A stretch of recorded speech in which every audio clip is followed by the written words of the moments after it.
Hello, girls and boys. Welcome back to our science lesson.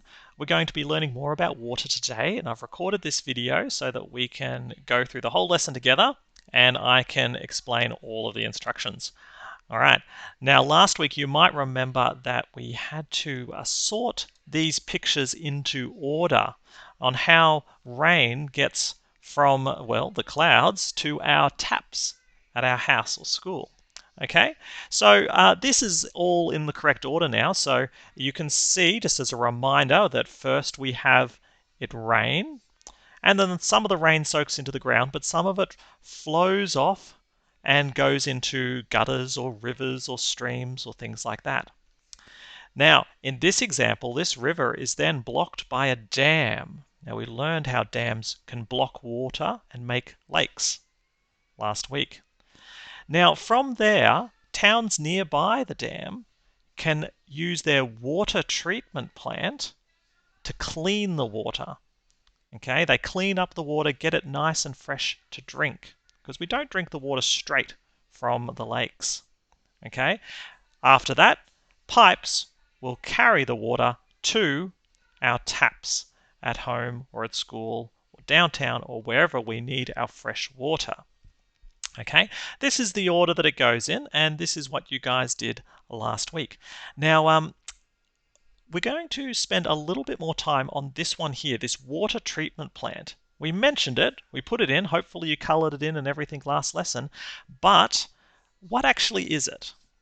Now, basically, it is a place that cleans the water and gets it so that we can drink it. But in order to explain this a bit better, I've got a little video for you. I've had a look at a few different videos, and the one I want to share with you is actually an American video. So they talk a lot about America, but the general process is the same for Australia. Okay, so let's have a look at that together. I'm going to switch over it here now. Let's see if I can get this big enough for you guys to see. And we'll watch it together, and I might pause it as we go. Okay, here we go. How does drinking water get to your home? Wow, I'm not really sure. Probably through a series of pipes. Pipes. Pipes and all that? Through pipes. I have no clue. I assume it comes up through the pump in the ground. Through a filter? Gets to a house with a pump, water pump.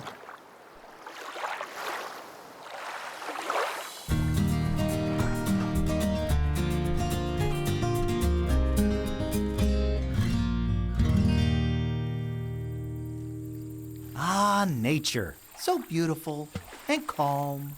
Hey, Splash, did you know that reservoirs like this are one of the places where we get our drinking water? Wait a minute there. You don't want to drink this stuff. I'm telling you, I've been in a lot of water, including this reservoir. You know what's in there? Fish. You know what they do, right? They... Oh, Splash, don't even go there. You know, a lot of Why do you think that the water isn't clean enough for us to drink straight away? Okay, there's definitely some things in the water that make it a little bit dirty. I mean, if you think about it, fish grow, live, and die in the water there. So it's not always the cleanest. All right, so that's where the water treatment plant comes in. Let's keep watching. what happens to this water before we can drink it. You're telling me? Hey, I've been cleaned up a few times. New Jersey American Water's experts work round the clock, removing bacteria, viruses, micropollutants, and other harmful particles from the water you drink. They do such a good job that American Water often provides water service that is better than what the government requires. The treatment process begins here, at the pumping station.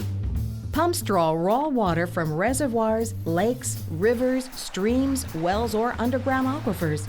Water travels by pipeline from the pumping station to the treatment facility. The first step in the cleaning process removes sediment and particles from the water with the help of coagulants. What? Coagulants are chemicals that act like magnets. They cause particles in the water to stick together. These groups of particles are called floc. Huh, I didn't know I had it in me. American Water uses two common processes to separate and remove floc from water. One sinks floc to the bottom of a tank. All right, there's some funny words there, flock and coagulants. Now, those funny things there, basically what they do is they put some stuff into the water so that all the dirt and the gunk sort of sticks together and floats down to the bottom. And you can see in this picture here, it's all sort of clumps together and some of it floats down to the bottom and then a bit more floats down and just gradually gets the big bits of gunk and dirt out of the water. Okay, so that's the first step. The other method pumps air into the water and flock, causing residual particles to float to the top. The separation of water and flock is called clarification. With either method, the clarification process removes most of the flock from the water. The next step, filtration. Whoa! So this part here, filtration, you guys might have seen someone who has a water filter at home or something perhaps.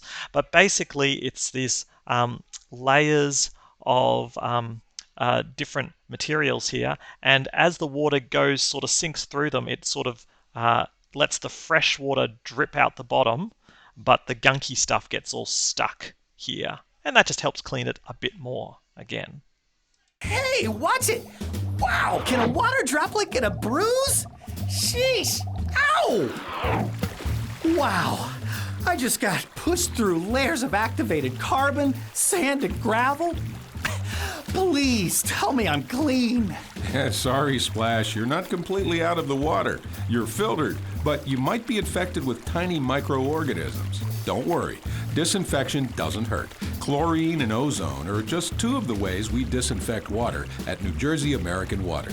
All right, so what it's talking about here is even though now that the water looks clean, there can still be basically germs in the water because the germs are so tiny that they don't all get left, they don't get separated in the filtration process beforehand. So there can still be those germs and they have to get them out. The best way to do that is to kill the germs with some chemicals.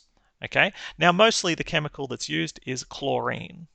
All right, chlorine, you can sometimes, I know some of you notice about that because some of you mentioned that when we did our taste testing of the water in class, a lot of you could get the chlorine taste in the water. Now chlorine's not healthy for us, it is a chemical, but small amounts of it are better. It's better to kill the germs than actually just to have the germs in the water. So that's why there's a small amount of chlorine in our water to help keep us healthy. I love chlorine. It's been disinfecting water and keeping me clean for over a century. But what's ozone? Ozone is supercharged oxygen. These bubbles scrub and disinfect. Viruses, germs, and fungi don't stand a chance. Whoa, hey, that tickles! Stop it already! I'm gonna wet my pants! Hey, Splash, guess what?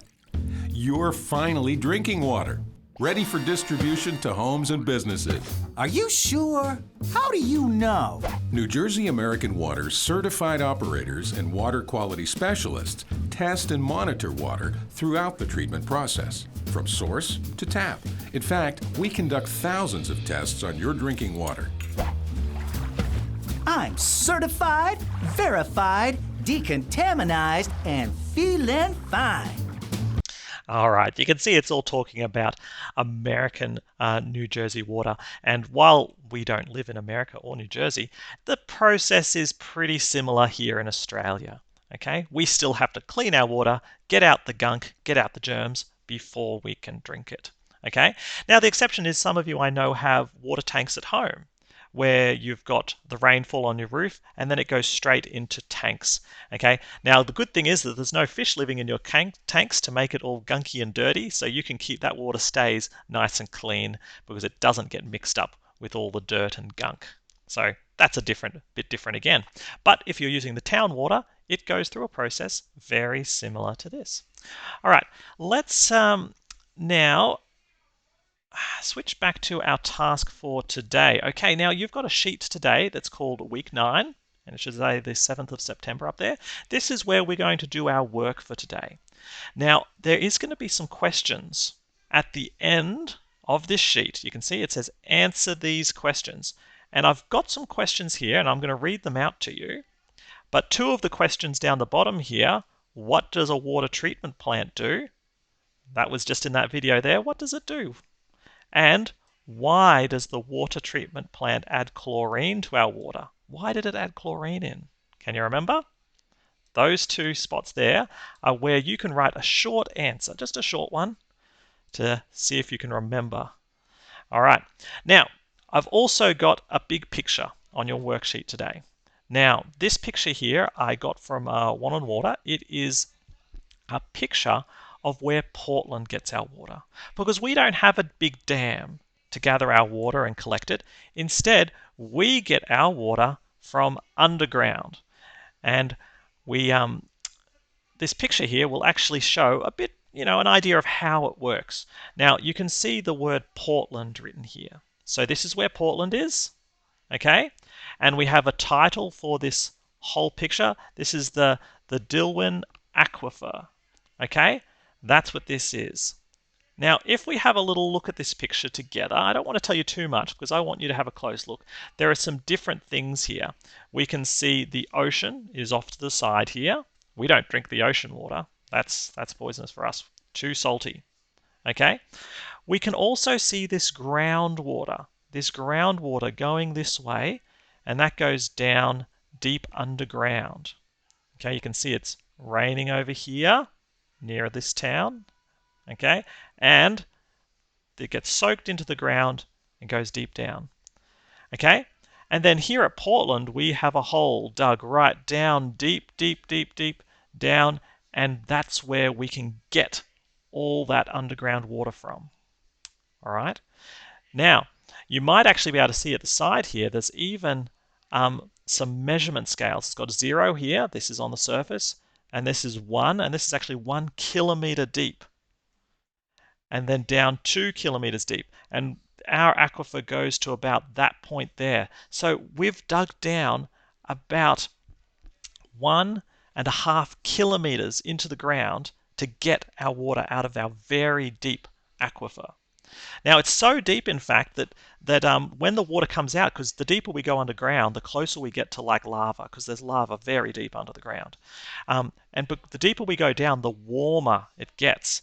And it's so deep down that when the water comes out, it's actually 60 degrees Celsius. It's like a cup of coffee.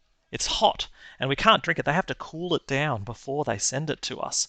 Okay? So it's actually a very deep aquifer. You can see here there's a picture of a windmill. Farms, their wells, they only go down about that deep into this groundwater that's pretty close. But Portland, we go down really deep into this deep aquifer to get our water. All right, now I want you to have a look at this picture because there's a few questions that I want you to see if you can answer. Now, I've answered some of them, but I want you to see if you can figure it out. I'll read out all the questions for you, though. All right, so the first one is, what is an aquifer? What is it? Here's a picture of our aquifer here. What actually is it? If someone asked you, put your answer there. Okay, after that, what is the name of the aquifer where Portland gets its water from? Okay, I can see the name. It's right up here. Then, where does the rain fall that fills up our aquifer with water? Okay, now it falls in a few spots, but in this picture, it's got a it's got a label as to where a majority of the water from our aquifer falls. See if you can find it. Okay, next, how deep is our aquifer? Now, I did say before you might need to rewind this video, or you can look up and find the answer on that labeled diagram. Next, how hot is the water from our aquifer? Let's see how well you're paying attention. And then the last two questions are from our video before on the water treatment plant. What does a water treatment plant do? And why does the water treatment plant add chlorine to our water? Okay, so there's a few questions here, a little bit of writing, but you don't have to write heaps. Just make sure you write neatly enough so that when you bring this into school, next time we come to school, who knows, and we stick it into our science books, I can read all your answers. Okay? So, boys and girls, I'm going to leave this with you now. Good luck, and we'll have another lesson prepared for next week. Okay, take care, guys. See you later.